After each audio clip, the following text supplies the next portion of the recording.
Team India star player Virat Kohli fan following గురించి ప్రత్యేకంగా చెప్పనక్కర్లేదు. చివరికి అతని ప్రాక్టీస్ సెషన్స్ కూడా భారీ సంఖ్యలో అభిమానులు రావడం కటక్లో జరిగిన రెండో వన్డేకు ముందు కనిపించింది. ఇక రన్ మెషిన్ బ్యాట్ పట్టి మైదానంలో అడుగు పెడితే మూత మోగిపోవాల్సిందే. ఇటీవల ఫామ్ లేక వరుసగా విఫలమవుతున్న కోహ్లీకి అభిమానుల ఆదరణ మాత్రం తగ్గడం లేదు.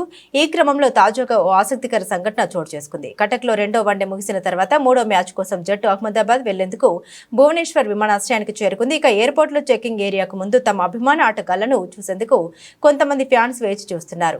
ఇంతలోనే అటువైపుగా వచ్చిన కోహ్లీ ఆ గుంపులో నిలబడ్డ ఓ మహిళను చూసి నవ్వుతూ ఆమె వద్దకు వెళ్లాడు.